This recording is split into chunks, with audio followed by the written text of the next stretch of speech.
हरे Krishna. Shrimad Bhagavatam canto 10 chapter 55 Pradyumna कथा। सुखदेव गोस्वामी ने कहा, वासुदेव का अंश कामदेव पहले ही रुद्र के क्रोध से जलकर राख हो चुका था। अब नवीन शरीर प्राप्त करने के लिए वह भगवान वासुदेव के शरीर में पुनः लीन हो गया। उसका जन्म वैदर्भी की कोख से भगवान कृष्ण के वीर्य से हुआ और उसका नाम प्रद्युम्न पड़ा। वह अपने पिता से किसी भी तरह कम नहीं था। इच्छा अनुसार कोई भी रूप धारण कर लेने वाला शंबर असुर उस शिशु को, जो अभी 10 दिन का भी नहीं हुआ था, उठा ले गया। प्रद्युम्न को अपना शत्रु समझकर शंबर ने उसे समुद्र में फेंक दिया और फिर अपने घर लौट आया। प्रद्युम्न को एक बलशाली मछली निगल गई और यह मछली अन्य मछलियों के साथ मछुआरों द्वारा एक बड़े से जाल में फंसाकर पकड़ी गई। मछुआरों ने वह असामान्य मछली लाकर शंबर को भेंट कर दी, जिसके रसोइये उसे रसोई घर में ले आए, जहां वे उसे कसाई के चाकू से काटने लगे। मछली के पेट में बालक पाकर रसोइयों ने यह बालक मायावती को दे दिया, जो चकित रह गई। तब नारद मुनि प्रकट हुए और उन्होंने उससे बालक के जन्म तथा मछली के पेट में उसके प्रवेश की सारी बातें कह सुनाई। वस्तुतः मायावती कामदेव की सुप्रसिद्ध पत्नी रति थी। वह अपने पति द्वारा नवीन शरीर प्राप्त करने की प्रतीक्षा में थी, क्योंकि उसके पति का पिछला शरीर भस्म कर दिया गया था। मायावती को शंबर द्वारा तरकारियां तथा चावल पकाने का काम सौंपा गया था। मायावती समझ गई कि वह शिशु वास्तव में कामदेव है, अतः वह उससे प्रेम करने लगी थी। कुछ काल बाद कृष्ण के इस पुत्र प्रद्युम्न ने पूर्ण यौवन प्राप्त कर लिया। वह उन सारी स्त्रियों को मोहने लगा जो उसे देखती थी। हे राजन, सलज्ज हास तथा भवें ताने मायावती जब प्रेम पूर्वक अपने पति के पास पहुंची, तो उसने दाम्पत्य आकर्षण के विविध संकेत प्रकट किए। उसके पति की आंखें कमल की पंखुड़ियों की तरह फैली हुई थी। उसकी भुजाएं काफी लंबी थी और मनुष्यों में वह सर्वाधिक मनोहर था। भगवान प्रद्युम्न ने उससे कहा, हे माता, तुम्हारे मनोभाव बदल गए हैं। तुम मातोचित भावों का अतिक्रमण कर रही हो और एक प्रेयसी की भांति आचरण कर रही हो। रति ने कहा, आप भगवान नारायण के पुत्र हैं और शंबर द्वारा अपने माता पिता के घर से हर लिए गए थे। हे प्रभु, मैं आपकी वैध पत्नी रति हूँ, क्योंकि आप कामदेव हैं। उस शंबर असुर ने, जबकि आप अभी 10 दिन के भी नहीं थे, आपको समुद्र में फेंक दिया और एक मछली आपको निगल गई। तत्पश्चात हे प्रभु, हमने इसी स्थान पर आपको मछली के पेट से प्राप्त किया। आप अपने इस अत्यंत दुष्कर्म तथा भयानक शत्रु का वध कर दे। यद्यपि यह सैकड़ों प्रकार के जादू जानता है, किंतु आप उसे जादू तथा अन्य विधियों से मोहित करके हरा सकते हैं। अपना पुत्र खो जाने से बेचारी तुम्हारी माता तुम्हारे लिए कुररी पक्षी की भांति विलख रही है। वह अपने पुत्र के प्रेम में उसी तरह अभिभूत है, जिस तरह अपने बछड़े से विलख हुई गाय।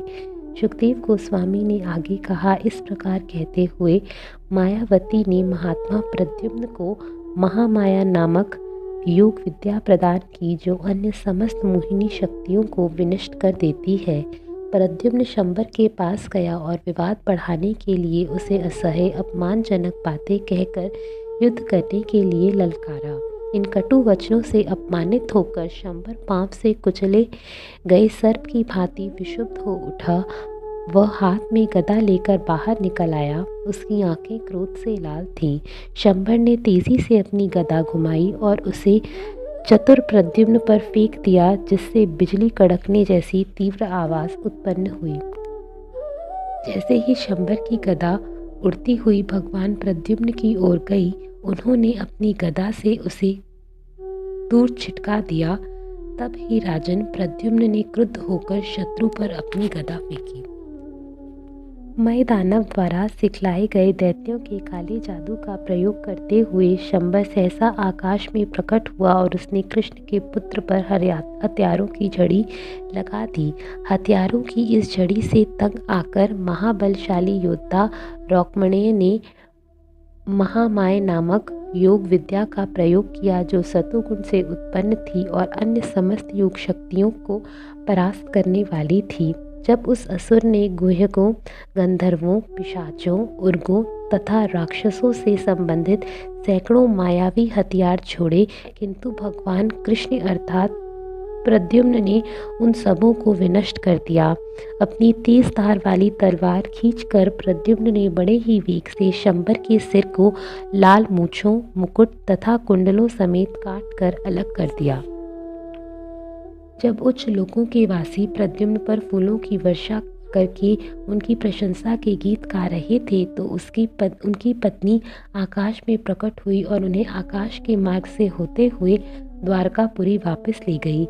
हे राजन, जब प्रद्युम्न अपनी पत्नी समेत कृष्ण के सर्वोत्कृष्ट महल के भीतरी कक्षों में आकाश से उतरे तो सुंदर स्त्रियों से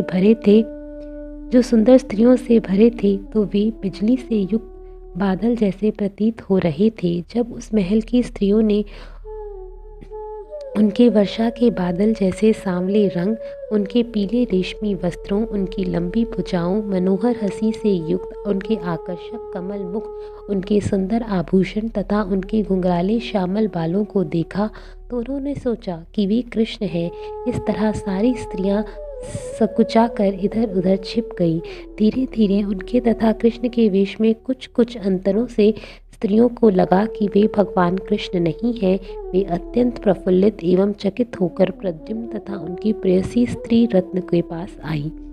प्रद्युम्न को देखकर मधुर वाणी एवं श्याम नेत्रों वाली रुक्मणी ने अपने खोए हुए पुत्र का स्मरण किया तो स्नेह से उनके स्तन भीग गए। श्रीमती रुक्मणी देवी ने कहा, पुरुषों में रत्न यह कमल नेत्रों वाला कौन है? यह किस पुरुष का पुत्र है और किस स्त्री ने इसे अपने गर्भ में धारण किया? और यह स्त्री कौन है जिसे उसने अपनी पत्नी बनाया है? यदि मेरा खोया हुआ पुत्र जो प्रसूति गृह से हर लिया गया था अब भी कहीं जिंदा होता तो वह इसी नवयुवक की ही आयु का तथा रूप का होता, किंतु यह कैसे है कि यह नवयुवक अपने शारीरिक रूप तथा अपने अंगों, अपनी चाल तथा अपने स्वर और अपनी हंसी युक्त दृष्टि से मेरे स्वामी कृष्ण से इतनी समानता रखता है। हाँ, वह यही बालक हो सकता है जिसे मैंने अपने गर्भ में धारण किया था, क्योंकि इसके प्रति मुझे अतीव स्नेह का अनुभव हो रहा है और मेरी भाई भुजा भी फड़क रही है। जब रानी रुक्मणी इस तरह सोच विचार में पड़ी थी तब देवकी पुत्र कृष्ण वसुदेव तथा देवकी सहित घटना स्थल पर आ गए। यद्यपि भगवान जनार्दन यह भली भांति जानते थे कि क्या हुआ है, किंतु वे मौन रहे। तथापि नारद मुनि ने शंबर द्वारा बालक के अपहरण से लेकर अब तक की सारी बातें कह सुनाई। जब भगवान कृष्ण के महल की स्त्रियों ने इस अत्यंत आश्चर्यमय विवरण को सुना तो उन्होंने बड़े ही हर्ष के साथ प्रद्युम्न का अभिनंदन किया, जो वर्षों से खोए हुए थे किंतु अब इस तरह लौटे थे मानो मृत्यु से लौट आए हों। देवकी, वसुदेव, कृष्ण, बलराम तथा महल की सारी स्त्रियों, विशेषतया रानी रुक्मणी ने तरुण दंपत्ति को गले लगाया और आनंद मनाया। यह सुनकर कि खोया हुआ प्रद्युम्न घर आ गया है, द्वारकावासी चिल्ला उठे, ओह, विधाता ने इस बालक को मानो मृत्यु से वापस आने दिया है।